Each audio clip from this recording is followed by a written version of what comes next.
Liquid opting to stay edge circle, maybe feeling a little too late to be trying to get center on this, just deciding, okay, we'll slowly play this in. Most of the teams, this isn't an uncommon drop spot, so plenty of teams will be in pretty powerful positions.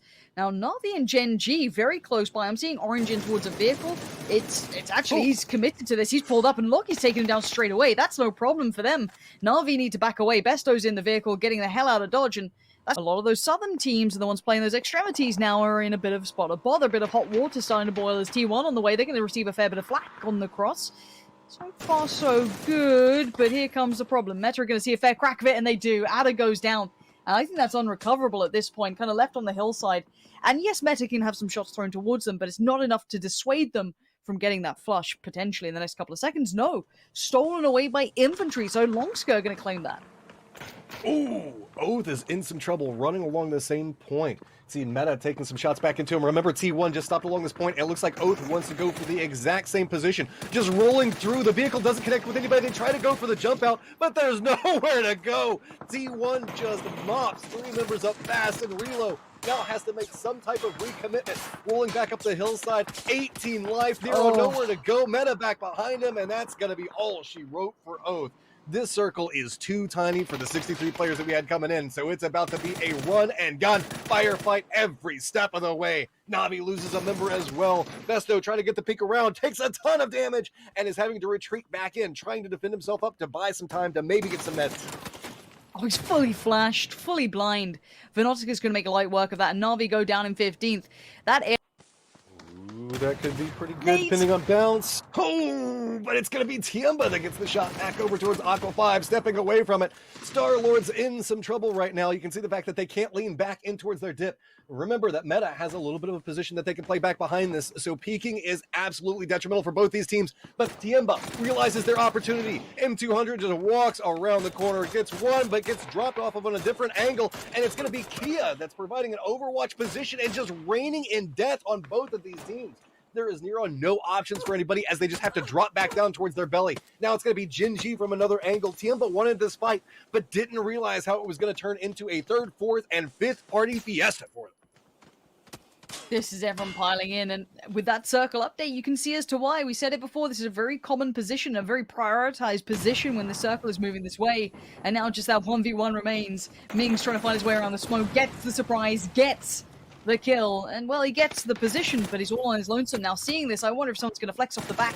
Looks like Afreeca Freecs are in the vehicles and trying to make the move for it, and it's going to get some sprays, but right now it's Ence trying to stay alive. Multi-Circle Gaming being pressured now by the Finns, working their way through, but the position pre-established by Multi-Circle Gaming. Ence are looking rough around the edges. They're going to need some of that Tixu magic, maybe some squeaky damage to come out. Rustamel's still alive as well. Yes, they've lost out on Dickory, but they're still in a bit of a deadly position. Nade almost could be the death of them, but there's Afreeca Freecs trying to move into that power position, and simply put, this is the Bermuda Triangle over here. Anyone who goes there goes missing. Finally, Afreeca Freecs trying to stabilize, but now I'm seeing Gen.G in the vehicles.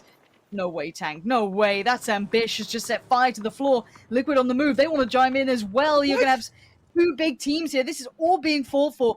Does Soniqs come in as well? No, surely not. Soniqs realizes that this is way too much. It looks like they're going to circle around. They're going to opt into the longhouse at the end of it. Evil is trying to get over there. This is just an absolute bloodbath. Soniqs tries to go for the peek around, but Evil Lee is just absolutely on fire, trying to get away from the position. Finally does get dropped on top of him. So now Soniqs getting a little bit more control of the longhouse. It's going to be Multi-Circle Gaming now caught in between 3 different teams and just a tiny house to live off of. Ence gets control back over towards the barns themselves. Kind of the warehouse positioning, and the storage area is going to go back over towards Team Liquid. Soniqs get the longhouse and just tank by himself. Meanwhile, our dip is still blowing up on the other side. There's Gen.G rolling back in. Afreeca Freecs just trying to line up. It is just team upon team that's decided, that's it. I want this spot, and everybody's going to have to fight me for it. Gen.G now starting to get control of this area, and I think that finally there is no extra team that's going to try to roll into it at this moment. So Gen.G gets a second to reset, but you can see the hesitation on... Oh, Liquid, are you trying to roll into the same neighborhood as we've seen 4 different teams die at? They do have the wherewithal to stop beforehand. Daytrade still just trying to supervise everything that's going on in these rotations.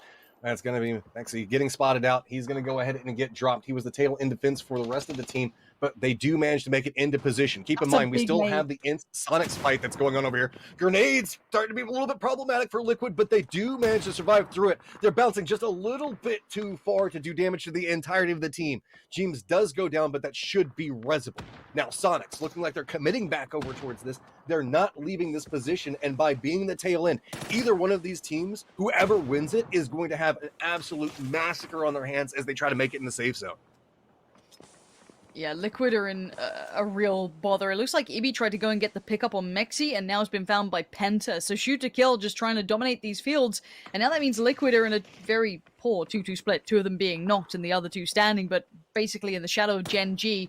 Now we're looking at the kind of final battle for this compound, or what remains of it. You can see Rustamar burning alive. Tixu's in all kinds of damage, and now Rustamar makes the run, but he dies for it. Ence are done. We're down to 8 teams here. Daytrade make their way in, but not without Zenith keeping track of them. This is the fight further north of Liquid and Gen.G. This was another set of teams potentially folding into the same sort of mess. Now further afield, you can have DAMWON and Meta taking a fight as well. Penta unrelenting, he's going to continue forward towards Liquid. He hates them in that position. He wants to claim it. Shoot to kill in a very good position if they can keep defending this, but it's going to be flashed down on the bottom of the hill. None of the nades finding Daytrade somehow staying alive. Penta flushes Shrimzy. Shoot to kill again, making their name noted on that kill feed. Looking towards the edge of that compound, they've shut it down. 4 big kills. Shoot to kill, control the fields. But let's see that circle. It's gone pretty much just southeast, so that plays in down 1. This plays in meta, but still Zenith, Daytrade desperately trying to fight for survival.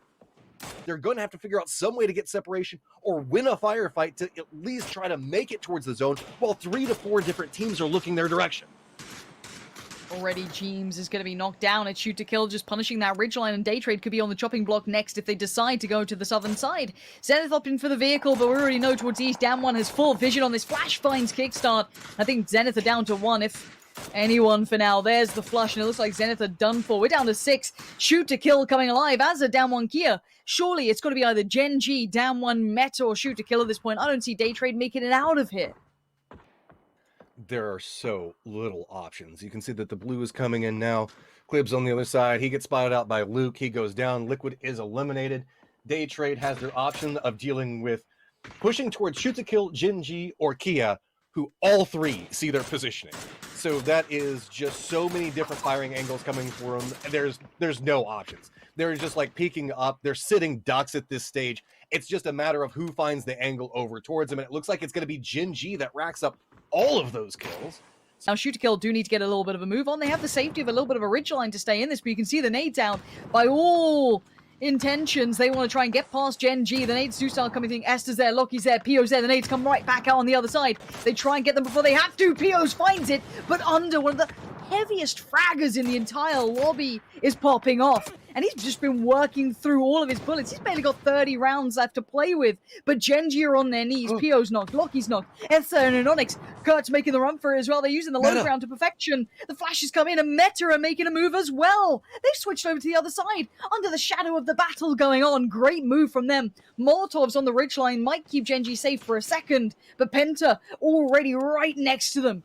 But how has Ninonix found one of the meta players instead? Gen.G have too many fights now. They are not happy here.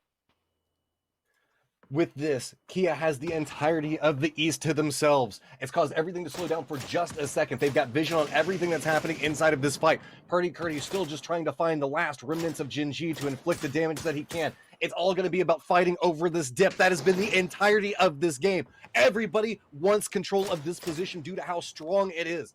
Everybody from shoot to kill knows the fact that they can make a play around this. If they can get this position, they can maybe take the fight to Kia. But a nice little sneaky play from under Lauren could find the angle to absolutely turn this game on its head. Oh my. They have no idea he's there. He has complete vision, but he's got 3 bullets. That's it. He's got... Oh, he landed the final bullet under. Bringing death from above. Brilliant play. And look at this adjustment. DAMWON Kia are playing a phenomenal game right now. Whether or not they convert, I don't know. But I've got to say it. I'm loving what they're doing. But look how low they are on ammo. They have been just peppering everyone. This might come down to them simply running out of some ammo on certain kind of, maybe a mini, maybe an SLR or something of such. They are going to be in a spot of bother if they don't be careful with what they've got left. However, Inonic still has an aid left for Luke, so gives him a parting gift as Gen.G are down to 2. Still making a valiant stand, and shoot to kill receiving too much attention. They didn't expect under to be up above, and he's found some more. under again, 3'd up, geared up, looking to go, and he has the high ground, and look at Shoot to Kill, instantly have to respond, and they are now in desperate times. This has gone from a pretty powerful position for them onto that Gen.G fight to going, uh-oh, wait, why is there someone above us fighting now? We see multiple members of meta up. A lot of times when they make it into the late game, they're dealing with remnants. This is a potentially strong position from them, as now they do have both sides of the road that they have a touch of control over. Kia to the north in a similar position. Gen.G are immovable. They have hunkered down so hard. They've outlived Shoot to Kill at this point. The nade finally comes in from Meta, and we might be getting towards this DAMWON Kia up against Meta final endgame, but PO still trying to make a damn good stand for this. He will not go down without a fight. The entirety of Gen.G has to be proud of this performance. It probably won't get them the win, but I'm looking at what Meta are doing here. They're trying to split the battlefield. I like that readjust from Wicked there. Puts himself in a great position. PO is still alive, but it feels like a matter of how long. Could he be the downfall of Meta here? If they overly focus towards DAMWON, that could be the death of them, but they're still very aware, and that nade comes in close enough. The PO has to move. PO is in so much trouble right now. He's got the blue zone behind him. It's going to tick for so much damage. He's trying to make sure that nobody has an angle back for him. Gets the shot onto Wicked. That absolutely ruins Meta's strategy. He does go down. Shots ring true from Kale. Wow. And now it's just Meta versus Kia lining up against each other. What a parting gift. To knock Wicked alleviates so much pressure of the DAMWON. That is a true gift to DAMWON Kia from Gen.G, and you can see them trying to get him back up. They're trying to split the field. That's huge! Kale goes down. Suddenly, Meta have a huge advantage. This could be their game. Oh, the spray as well. This is looking like DAMWON have let their foot off the gas again, and Meta